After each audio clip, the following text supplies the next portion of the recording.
ભગવાનની અમારા બધા ઉપર ખૂબ કૃપા છે. થાય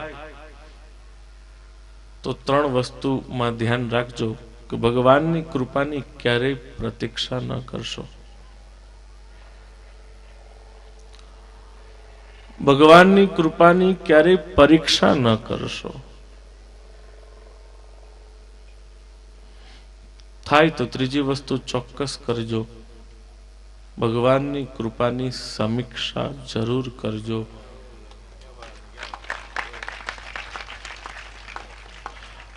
એના 4 કારણો છે કે સમીક્ષા કેમ કરવાની. કે ભગવાને મારી ઉપર આટલી બધી કૃપા કરી, એનું સૌથી પહેલું પ્રમાણ કે મને એટલું દિવ્ય મનુષ્ય શરીર મળ્યું છે. બાકી વિચાર કરો કે ઘણા એવા પણ જીવોને આપણે જોઈએ છે જે નાલીમાં ઉછરે છે, ઝૂંપડપટ્ટીમાં ઉછરે છે, ક્યાંય ક્યાંય કેવી કેવી પરિસ્થિતિમાં હોય છે. એ બધાને જોઈએ તો એમ લાગે કે એના કરતા તો ભગવાને આપણને ઘણી સારી સ્થિતિ આપી છે.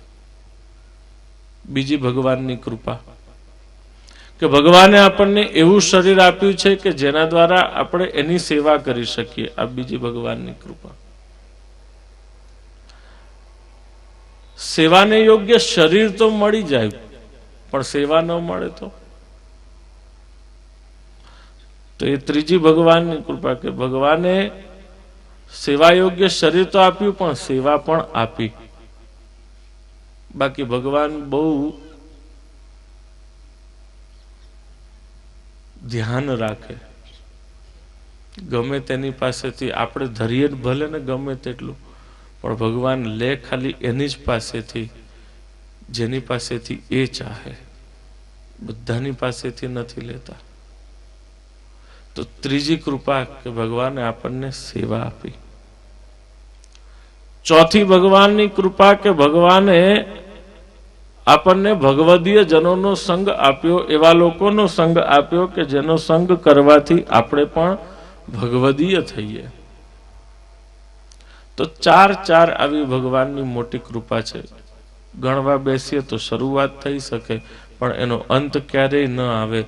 માટે કીધું કે ભગવાનની કૃપા તો અવિરત વર્ષે છે, સતત વર્ષે છે. એટલે કીધું કે ક્યારેય ભગવાનની કૃપાની પ્રતીક્ષા ન કરો કે ક્યારે ભગવાન મારી ઉપર કૃપા કરે ને મારું આ કામ થઈ જાય. ભગવાનની કૃપા છે જ, પ્રતીક્ષા ન કરશો ક્યારે. માળા કરવાનું મન થાય ને તો એવી માળા કરજો કે ભગવાનની મારી ઉપર ખૂબ કૃપા છે, ભગવાનની મારી ઉપર ખૂબ કૃપા છે. મંત્ર નહીં આવડે ને તો ચાલશે.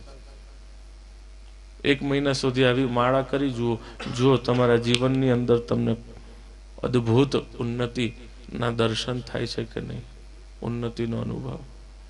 ભગવાનની મારી પર ખૂબ કૃપા છે.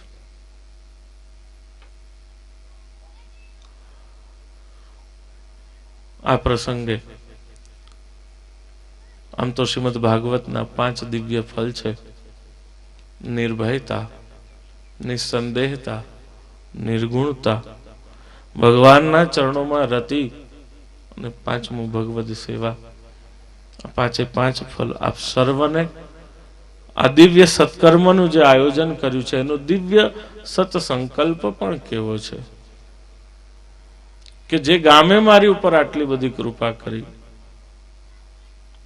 કદાચ અત્યારે આ જે પ્રસંગ શરૂ થવા જઈ રહ્યો છે એ પ્રસંગ એવો અદ્ભુત છે કે જે શ્રીમદ ભાગવતની અંદર એકાદશ સ્કંદમાં મુમુક્ષુની જે તિતિક્ષુના ભિક્ષુકની કથા જે ભગવાન ઉદ્ધવને કહે છે ઉજ્જૈની નગરીના,